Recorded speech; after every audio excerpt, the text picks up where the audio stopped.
Bom dia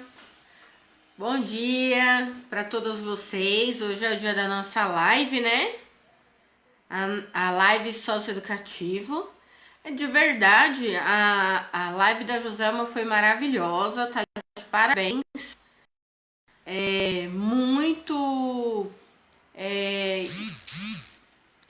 rica em conhecimento. Parabéns de verdade. Nem precisava de eu aparecer aqui para fazer a live com vocês, né? Porque ela nota 10, maravilhoso mesmo. Mas eu vou dar algumas informações, tá bom? Para que a gente não perca nosso ritmo, né? De se encontrar toda quinta-feira às 11 horas.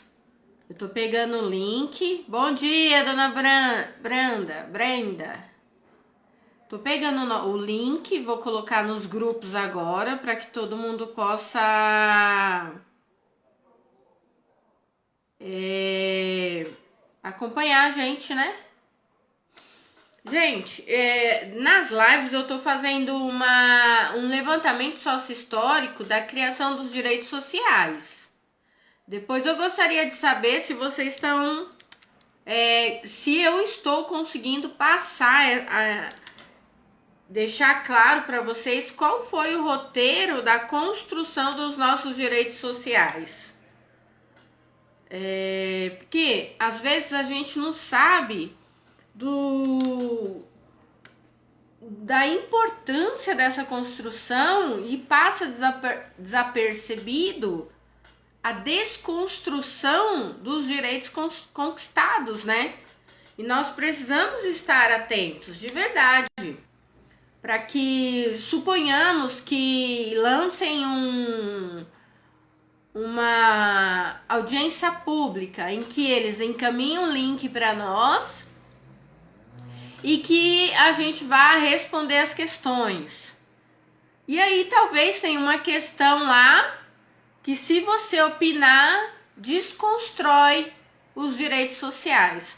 Os nossos direitos sociais, eles iniciaram muito antes da Constituição de 88, e a Constituição de 1988 ela foi conhecida como a Constituição Cidadã, que ela foi recheada de direitos para nós cidadãos aqui do Brasil, né? Então hoje eu vou fazer essa recapitulação com vocês, vou falar sobre a vacinação também, e vou pedir para vocês, todos vocês, independente se você já se vacinou, não se vacinou, acompanhou, vocês viram a importância que o Ministério da Saúde lançou? Que aqueles que puderem levar 1 quilo de alimento não perecível. O número de pessoas aumentou de forma absurda. Bom dia, feliz Páscoa. Obrigada, foi linda, né? A live da Joselma tá de parabéns. Lindo mesmo. Então, o Ministério da Saúde, vendo que o número de pessoas procurando comida no lixo, olha que coisa, né? O número de pessoas procurando comida no lixo aumentou de forma absurda. Aí o que o Ministério da Saúde lançou? Para que todos aqueles que puderem, quando chegar a sua vez de se vacinar, levar 1 quilo de alimento não perecível. Então, vamos nos mobilizar e fazer isso, porque nós estaremos sendo imunizados, e também com a nossa doação a gente vai conseguir amenizar o sofrimento daqueles que não têm condições de comprar alimento. Se a gente for fazer um levantamento, o benefício de um salário mínimo, a aposentadoria de um salário mínimo é R$ 1.100, né? a mais baixa, R$ 1.100. Se você vai no mercado e você comprar 3 pacotes de arroz, 3 de feijão, 3 litros de óleo, olha quanto já foi. Que o arroz tá R$ 20, o feijão R$ 8, o óleo eu já vi R$ 7, tá um absurdo, né? Tudo bem, o auxílio emergencial virá, porém é um valor que não dá para a pessoa se manter mensalmente. Eu nem digo que a pessoa vai comprar mistura, porque a mistura mais em conta que nós temos hoje é o ovo, né? Isso porque a cartela aumentou. Bom dia, dona Tereza. Obrigada, isso mesmo. Nós precisamos nos ajudar. Agora é a hora, mais uma vez, de mostrar que nós, povo brasileiro, somos unidos. Somos unidos.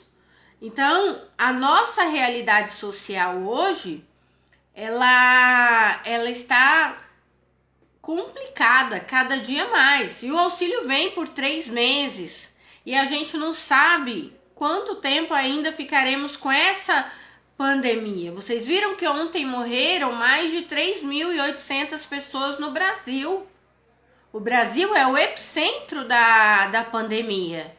Vários países não estão aceitando pessoas vindas do Brasil. Então, nós precisamos nos unir cada vez mais. E essa proposta do Ministério da Saúde foi, assim, belíssima. Porque todos nós precisamos estar imunes, né? E só estarão imunes todos quando toda a população receber a vacinação, né? As duas doses. E enquanto isso não acontece, pessoas, crianças, idosos estão sofrendo com a fome. Então a gente precisa demonstrar que nós somos sim um povo unido, um povo rico em empatia, se colocar no lugar do outro, né? Nós precisamos nos colocar no lugar do outro. Como é difícil nós passarmos pela fome. Quem nunca passou pela fome? Eu tinha quantos anos? 8, 9 anos, quando meus pais, os dois, estavam desempregados e a gente só tinha arroz e chuchu para comer. Tanto é que eu não sou muito fã de chuchu, né? Porque se comer chuchu de manhã, de tarde, de noite, e minha mãe fazia a gente comer, ela inventava tudo de chuchu pra gente não ficar com fome. Então, eu acredito que nós brasileiros, todos nós, em algum momento da nossa história, passamos por alguma dificuldade, passamos por alguma necessidade, né? Necessidade individual dentro da nossa casa. Só que hoje essa necessidade, ela é nacional, ela é mundial. Então, temos muitas famílias com falta de alimento. A escola estadual, ela estava liberando até hoje, não sei se foi prorrogado, o almoço para os alunos. Então, não tem aula, mas você pode buscar o seu almoço. Eu achei importantíssimo isso. Riquíssimo, maravilhoso, de verdade. Porque nós precisamos entender que a fome também mata, né? E morrer de fome é terrível, é quase igual a morrer com falta de ar. Porque tá faltando oxigênio nos hospitais, né? Infelizmente a população jovem ainda não compreendeu que a Covid não é a mesma. Nós somos os mesmos. Mas o vírus da Covid já sofreu mutações. E não é o mesmo. Então, a informação de que os jovens não eram afetados mudou. Hoje, o número de vagas solicitados para jovens é alto.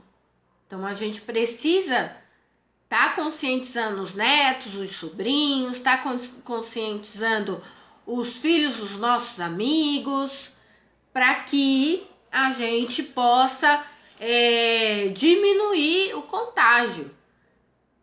Essa semana, o nosso secretário de saúde falou que a gente está com 100% dos leitos ocupados aqui no município.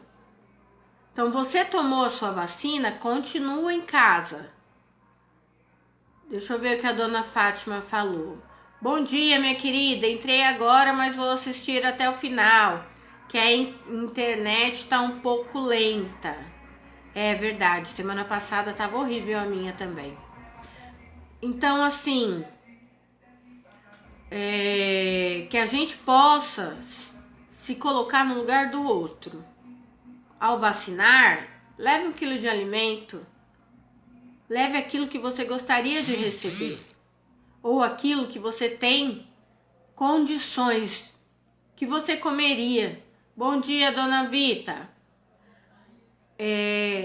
Porque às vezes a gente também tá passando, por exemplo, o idoso é a única pessoa remunerada na família. Ela não vai ver os netos, bisnetos, filhos passando fome e não vai comprar comida. Então ela vai investir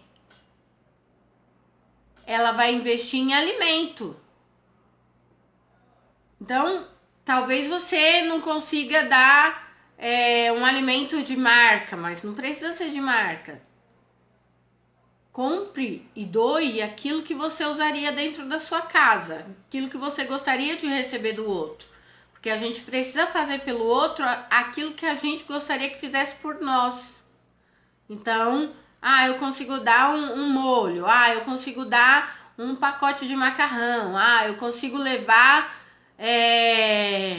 meio quilo de feijão, não sei, a gente vai levar aquilo que a gente tem em casa, né? Porque aí a gente ajuda o outro, tá bom?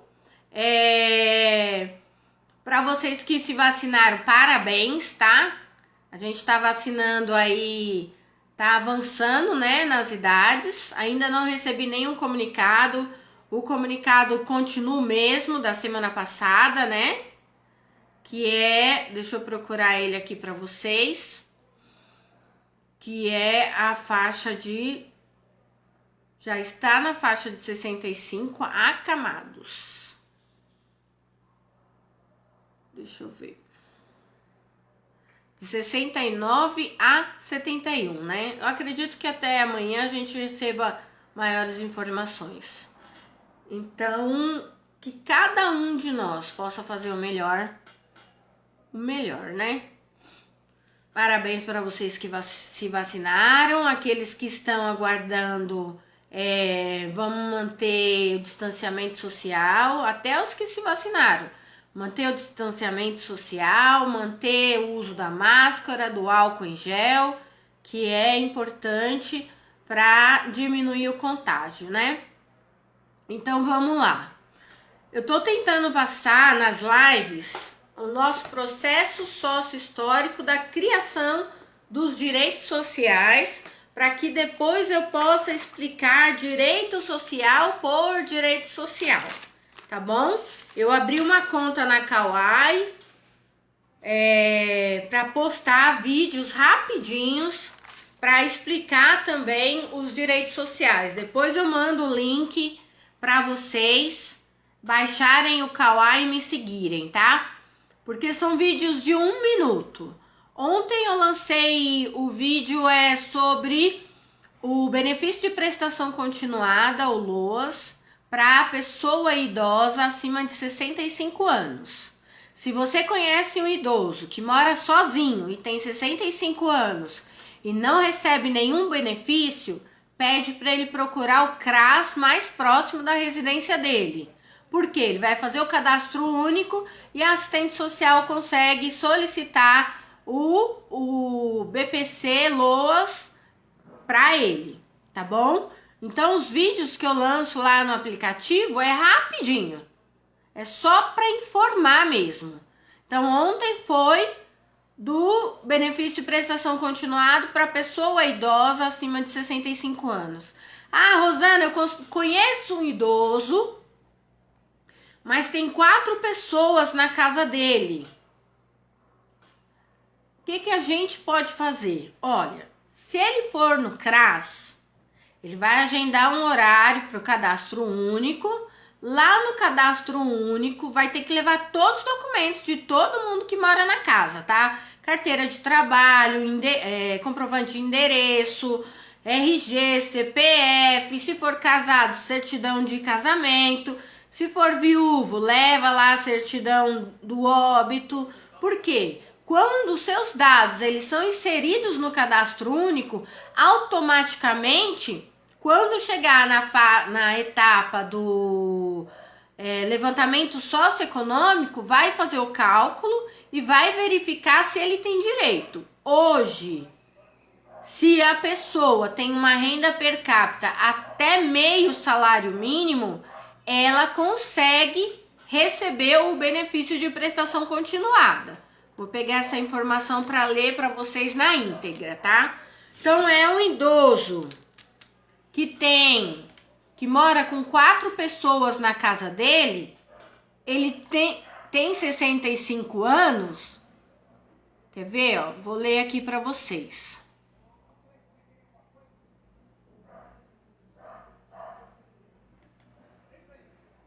Fala assim, no Diário Oficial do dia 24/3, tá? Ministério da Economia e Instituto Nacional do Seguro Social dispõe sobre o cumprimento das ações civis públicas em face do advento da Lei 13.982. O presidente do Instituto Nacional de Seguro Social, do INSS, no uso de suas competências, lhes confere o decreto 9.746, do 8 de abril de 2019, tendo em vista o que consta no processo administrativo, aí tem um número aqui, ó.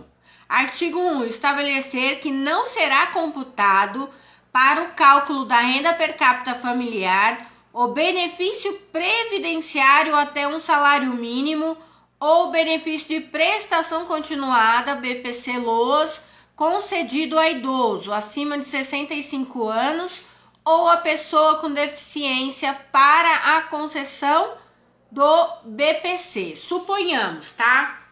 Nessa família, são 2 idosos. Ou seja, quando o esposo completou 65 anos primeiro, foi lá e conseguiu o benefício de prestação continuada. Aí passou 2 anos, a esposa completou 65 anos, ela pode ir lá solicitar o benefício dela, porque não vai ser computado o valor do marido no estudo socioeconômico da esposa, tá? Na análise administrativa dos requerimentos de BPC-LOAS, efetuado a partir de 2 de abril de 2020, já está desconsiderado do cálculo de renda familiar os benefícios previdenciários e assistenciais recebidos por idosos com idade superior a 65 anos e por pessoas com deficiência nos termos da lei. Aí tem a lei aqui, tá? Então, assim, antigamente era computado. Então, se o marido tinha o benefício, quando a esposa ia lá buscar, já não tinha mais direito, porque o marido já estava recebendo.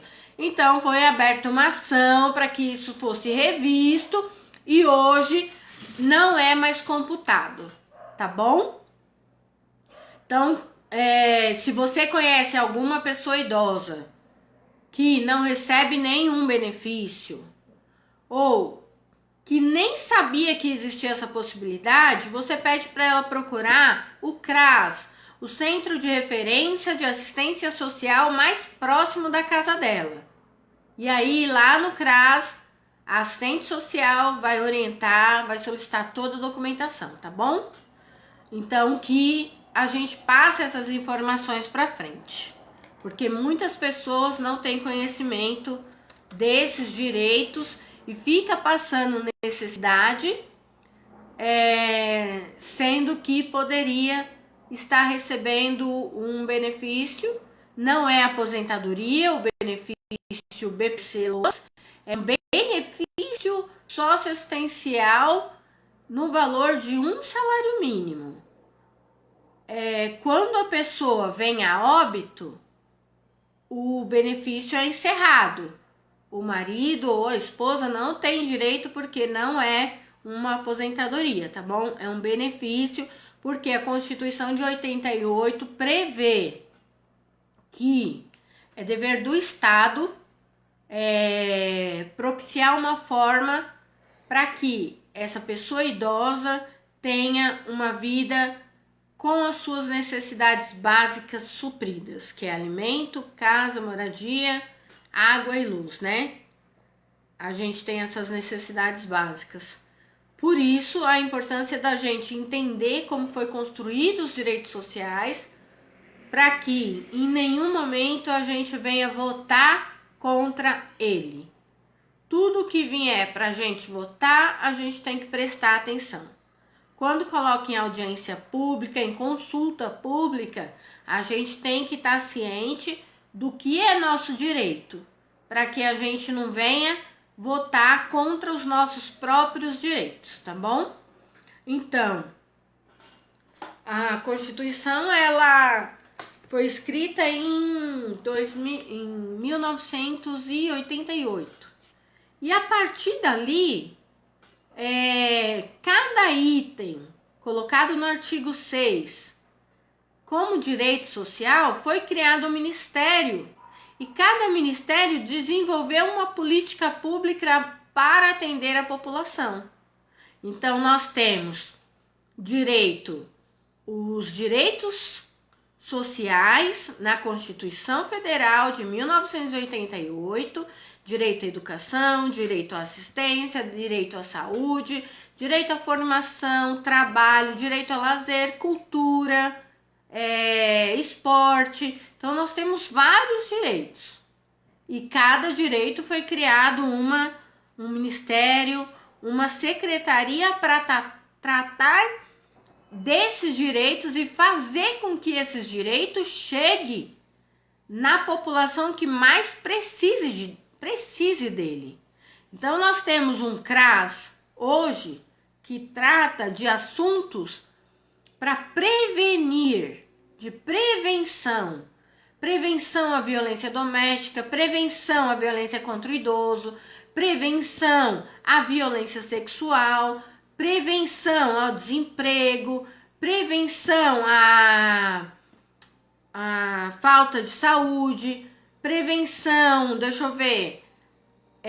para ausência de formação. Por que a gente tem no CRAS projetos de geração de renda? Para que a pessoa vá lá, faça o curso e tenha a possibilidade de gerar uma renda com aquele curso que ele aprendeu dentro do CRAS. Aqui mesmo no município, com o Fundo Social, nós já tivemos vários cursos profissionalizantes que os participantes ganhavam um kit. Então, já teve kit para manicure, kit para jardinagem, kit para panificação. Tá dentro da política pública, é um direito seu e dever do Estado. Agora, muitas pessoas pegaram esses kits e venderam e continua passando fome. Ela não soube usufruir do seu direito. Ela jogou fora o seu direito. Não tem pessoas... Direito à habitação. Vamos falar da habitação, que é algo mais amplo, mais fácil da gente conseguir visualizar. Quantas pessoas são tiradas daqueles lugares de risco, são colocadas dentro de um apartamento e, com o decorrer do tempo, ela não se adapta a viver com as regras de um condomínio, né? Porque são vários familiares morando dentro do mesmo espaço, então tem que ter regras. Não pode ter barulho, cachorro, nem todos os condomínios permite, festa tem horário para fazer, então são várias regras dentro de um condomínio. Aí a pessoa recebe do governo municipal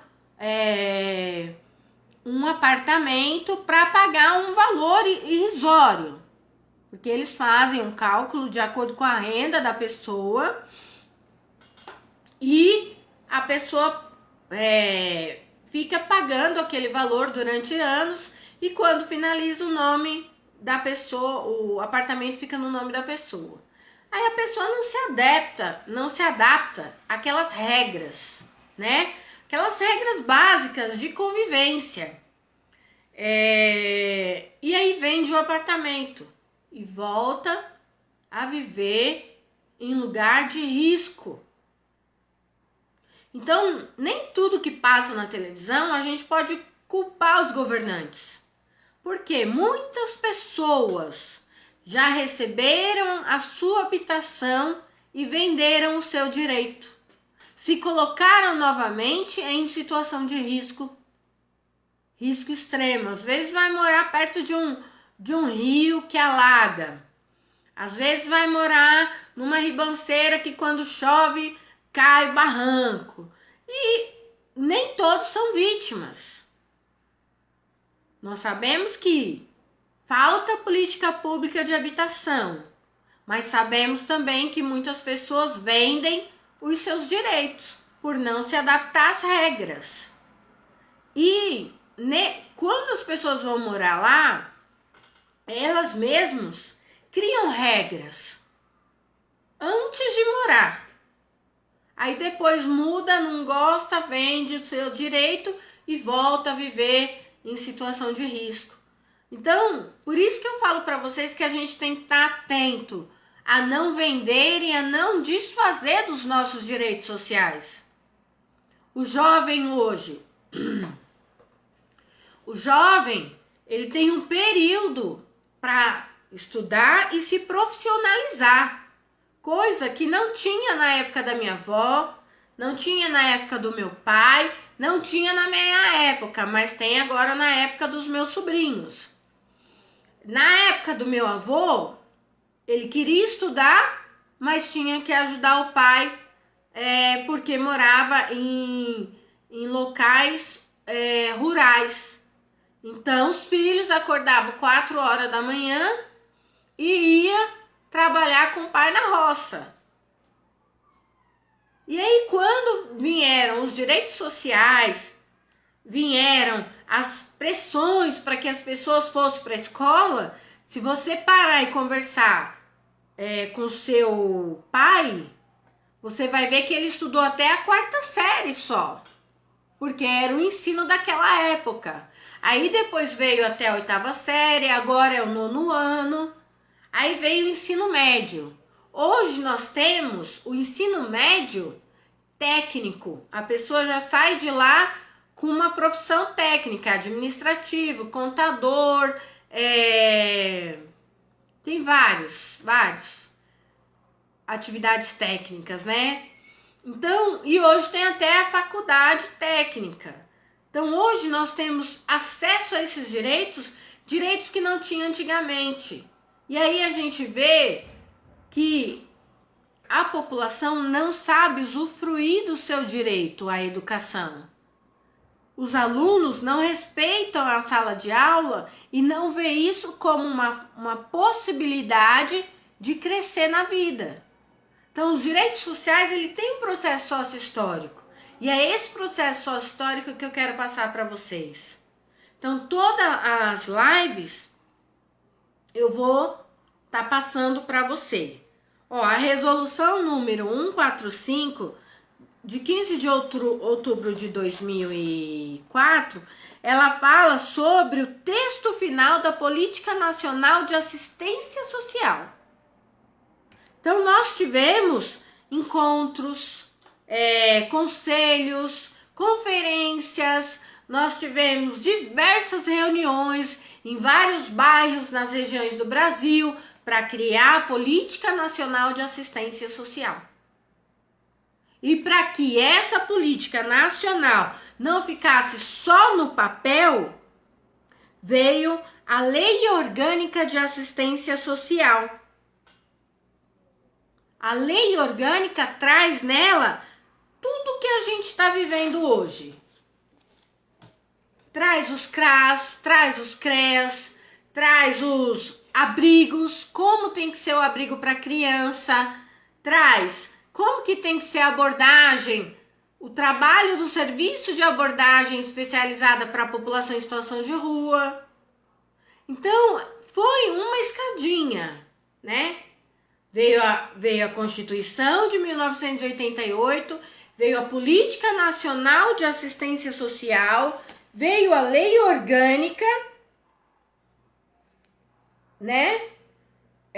A LOAS, ela foi escrita em 93, a Lei Orgânica, demorou 11 anos, são 11 anos de Lei Orgânica de Assistência Social, um período de construção da política de assistência social com o direito do cidadão brasileiro e de responsabilidade do Estado. Foi uma década em que o Estado tomou ciência de suas responsabilidades referente aos direitos de criança e adolescente, que o Estatuto da Criança veio em 1990. A Política Nacional para a Pessoa Idosa, ela foi escrita em 1994. Pessoas com deficiência, veio uma política específica em 1989. Aí teve também uma portaria do CONAD de 2010. E também foi um processo de descentralização. Então, cada bairro, o número de pessoas que tem no município, tem como fazer um levantamento de quantos CRAS são necessários no município. Depois eu trago para vocês essa contagem para vocês terem ciência de quantos CRAS nós deveríamos ter aqui no município de Itaquaquecetuba com base no número da população que nós temos, tá bom? Depois eu trago para vocês. Bom dia, Cida! Um abraço, saudade! Então, nós estamos construindo. Então, quando você for convidado para a Conferência de Assistência Social, é lá que são decididos e lá que são feitas as solicitações de mudanças aqui para o nosso município. Quando você for convidado para participar de uma reunião de conselho de classe do seu filho, do seu neto, é nesse espaço que são construídos os nossos direitos. Então, nós precisamos ocupar os nossos direitos, os locais para exigirmos que sejam cumpridos os nossos direitos. Então, nós temos Conselho da Assistência Social, Conselho da Criança e do Adolescente, Conselho da Pessoa Idosa, Conselho da Pessoa com Deficiência, temos Conselho da Saúde, Conselho da Educação, temos conselhos em todas as políticas, mas isso não é divulgado. Precisamos divulgar esses conselhos, porque é nesses conselhos que nós escrevemos o que nós estamos precisando no bairro.